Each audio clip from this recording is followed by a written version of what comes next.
Assalamualaikum warahmatullahi wabarakatuh. Perkenalkan nama saya Reva Kaila Nadira dengan NIM akhir 18 dari kelas Gizi 5A. Di kesempatan kali ini saya akan mempresentasikan review jurnal terkait instrumen terkini terkait penilaian konsumsi pangan. Berikut ini merupakan identitas jurnal utama yang saya gunakan, di mana berjudul Validity of a Web-based 24-hour Nutrition Recall of Energy and Nutrient Index in Japanese Adult, di mana penelitian ini bertujuan untuk mengevaluasi validitas Web 24-hour Recall yang digunakan atau dikembangkan yaitu AWARDJP, yaitu sebuah Web-based 24-hour Nutrition Recall yang dikembangkan khusus untuk populasi Jepang. Instrumen ini dirancang untuk dipakai dalam studi epidemiologi skala besar sebagai alternatif yang lebih efisien dibandingkan metode tradisional lebih berat namun akurat seperti Widget Food Recall atau WFR. Di mana instrumen digunakan terdapat dua instrumen. Yang pertama adalah instrumen utama di validitas yaitu AWARDJP, dan yang selanjutnya ada instrumen dibandingkan untuk validasi yaitu Widget Food Recall. Di mana jenis instrumennya AWARDJP ini adalah instrumen survei konsumsi pangan berupa platform pengumpulan data konsumsi pangan dalam 24 jam terakhir berbasis web yang bersifat self-administered dan multipass. Untuk WFR sendiri, instrumen survei konsumsi pangan berupa penimbangan langsung sebagai rujukan dengan akurasi yang tinggi. Di mana fungsi dalam penelitian untuk AWARDJP ini menjadi instrumen utama dievaluasi validitas dan reprodusibilitasnya. Untuk WFR ini menjadi metode pembanding atau reference method atau gold standard untuk mengevaluasi AWARDJP. Untuk waktu frekuensi dan pelaksanaannya, untuk AWARDJP ini terdapat 3 kali pengisian per peserta, yaitu 2 kali dalam rentang 3 bulan dan 1 kali lagi sekitar 3 bulan kemudiannya. Untuk WFR sendiri dilakukan per peserta 12 kali atau 12 hari, di mana 3 hari pengukuran pada 4 musim, yaitu setiap musim pada musim semi, musim panas, musim gugur, dan juga musim mendidih. Selanjutnya untuk prosedur pelaksanaan, dilakukan yang pertama dari rekrutmen dan persiapan, di mana merekrut partisipan dewasa dengan umur 20 tahun ke atas dan memperoleh persetujuan ikut serta. Selanjutnya juga memberikan penjelasan cara penggunaan Web 24-hour Recall ini dan cara mencatat Widget Food Recall atau WFR. Yang kedua adalah pengumpulan data menggunakan Web 24-hour Recall, di mana partisipan mengisi Web-based 24-hour Recall sebanyak 3 kali, yaitu Recall 1 dan 2 dalam rentang 3 minggu, dan Recall 3 dilakukan 3 bulan kemudian untuk menangkap variasi musim. Untuk partisipan, melaporkan semua makanan dan minuman dikonsumsi 24 jam terakhir melalui sistem web. Yang ketiga adalah pengumpulan data menggunakan WFR, di mana partisipan melakukan 4 kali 3-day WFR, di mana total 12 hari setiap musim, yaitu kurang lebih berjarak 3 bulan. Setiap makanan atau minuman ditimbang sebelum dikonsumsi dan dicatat secara detail seperti jenis, berat, cara masaknya. Lalu selanjutnya ada pengolahan data dari Web 24-hour Recall dan WFR ini dikonversi menjadi energi dan zat gizi menggunakan database komposisi pangan Jepang. Yang selanjutnya dilakukan pengecekan kelengkapan data dan konsistensi pelaporan. Untuk prosedur selanjutnya adalah analisis validitasnya, di mana Web 24-hour Recall ini dibandingkan dengan WFR melalui korelasi persen, yaitu hubungan antara metode, bias relatif persen dengan menunjukkan selisih rata-rata, dan juga uji Brand Altman untuk menunjukkan bias dan batas kesepakatan. Selanjutnya juga ada analisis dilakukan terpisah untuk laki-laki dan perempuan.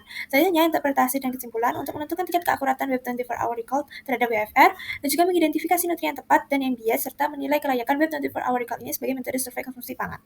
Untuk selanjutnya adalah hasil temuan, di mana yang kiri merupakan hasil temuannya sebagian, karena untuk penelitian ini banyak sekali, untuk zat gizinya sekitar 50-an, dan juga berbeda antara laki-laki dan perempuan, di mana hasil temuannya ditemukan validitas moderat untuk sebagian besar nutrien, di mana AWARDJP ini menunjukkan korelasi moderat dengan WFR dengan median R 0,51 pria dan 0,38 wanita, sehingga cukup baik untuk menggambarkan pola konsumsi.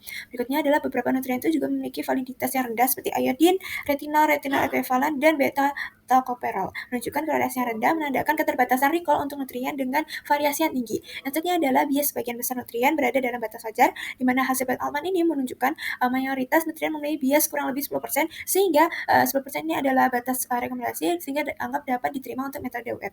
Selanjutnya ada hasil temuan terdapat nutrien dengan bias besar dan proportional error seperti vitamin C, kolesterol, water, and iodine menunjukkan bias lebih dari 10%, serta kesalahan yang meningkat seiring tingginya asupan. Selanjutnya juga terdapat akurasi menurun pada nutrien yang variasinya besar atau sulit ditakar, misalnya khusus iodin dan beberapa vitamin. Variasi hari ke hari itu tinggi membuat AWARDJP ini sulit memberikan estimasi yang stabil. Yang terakhir adalah layak digunakan untuk survei berskala besar karena performanya cukup baik dan beban respondennya tuh rendah, dan AWARDJP ini cocok untuk studi epidemiologi dengan catatan kehati-hatian pada nutrien yang validitasnya rendah. Selanjutnya adalah kelebihan kekurangan, di mana kelebihannya adalah validitas cukup baik untuk sebagian besar nutrien, di mana ditunjukkan oleh korelasi moderat dengan WFR menunjukkan AWARDJP ini mampu menangkap pola konsumsi secara umum. Lalu kelebihan selanjutnya adalah bias rata-rata kecil dan masih dapat diterima karena sebagian besar nutrien memiliki bias kurang lebih 10%, menunjukkan konsistensi estimasi terhadap metode referensi WFR. Lalu juga praktis dan efisien karena beberapa web self-administered dan tidak membutuhkan perwawancaraan, sehingga cocok untuk survei besar.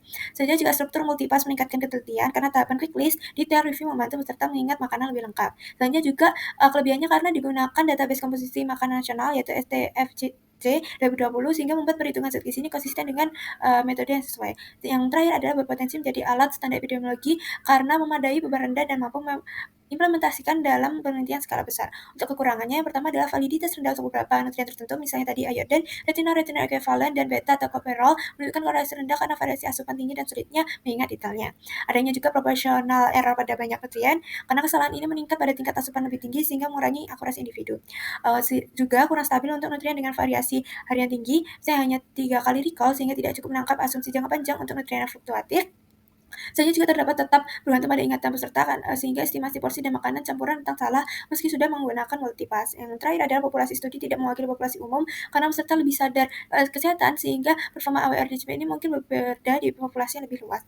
Nah, bagaimana cara meminimalisirnya adalah yang pertama dengan menambah hari recall untuk memperbaiki stabilitas estimasi nutrien yang bervariasi harian. Selanjutnya juga dapat menggunakan biomarker dan kombinasi metode seperti WFR atau full dietary singkat sebagai validitas dari nutrien sulit seperti iodin dan beberapa vitamin. Selanjutnya juga dengan dapat meningkatkan dukungan visual porsi seperti menggunakan gambar atau opsi ukuran lebih detail untuk kurang kesalahan estimasi. Selanjutnya adalah standarisasi proses pengisian dengan menggunakan panduan atau prosedur yang sama bagi semua peserta. Selanjutnya juga dapat memberikan pengingat pengecekan agar peserta ini tidak lupa atau salah input. Yang selanjutnya adalah memperbaiki database makanan sesuai dengan SDF CC 2020 jika item tertentu kurang representatif, misalnya makanan rumahan atau laut. Yang selanjutnya adalah validitas dan reliabilitasnya, di mana validitasnya tergolong moderat dengan korelasi R0,51 pada pria dan R0,38 pada wanita. Mayoritas nutrien menunjukkan bias kecil, yaitu 46,53 nutrien itu pada pria dan 47/53 nutrien pada wanita berada pada rentang kurang lebih perbedaan 10%, di mana makronutrien dinilai cukup valid, namun beberapa nutrien seperti natrium dan kolesterol memiliki bias lebih dari 10%.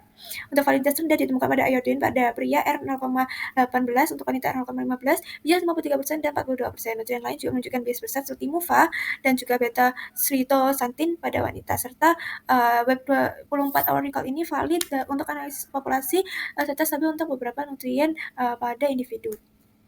Untuk reliabilitasnya adalah reliabilitasnya itu tidak dapat dinilai secara penuh karena desain studi ini tidak dibuat untuk tes retest, meskipun recall dilakukan 3 kali, yaitu 2 dalam kurang lebih 3 minggu dan 1 kali lagi setelah 3 bulan, di mana jarak antar pengisian terlalu jauh untuk menilai konsistensi alat. Penelitian juga tidak melakukan analisis reliabilitas khusus dan beberapa nutrien yang sangat fluktuatif seperti iodin, vitamin C, dan air membutuhkan lebih banyak kali recall untuk mengevaluasi kestabilannya. Karena itu reliabilitas web 24 hour recall ini belum dapat dipastikan dari penelitian ini untuk reliabilitasnya. Sehingga kesimpulannya didapatkan penelitian ini adalah hasilnya adalah memiliki validitas moderat dan cukup akurat untuk analisis konsumsi pada tingkat populasi. Instrumen ini menilai makronutrien dengan baik, namun beberapa penelitian fluktuatif menunjukkan korelasi rendah dan bias besar. Karena itu, Web 24 Hour ini sesuai digunakan untuk gambaran pola konsumsi kelompok, tetapi kurang stabil untuk menilai nutrien tertentu pada individu. Sekian dari saya, Flavia, mohon maaf. Terima kasih. Wassalamualaikum warahmatullahi wabarakatuh.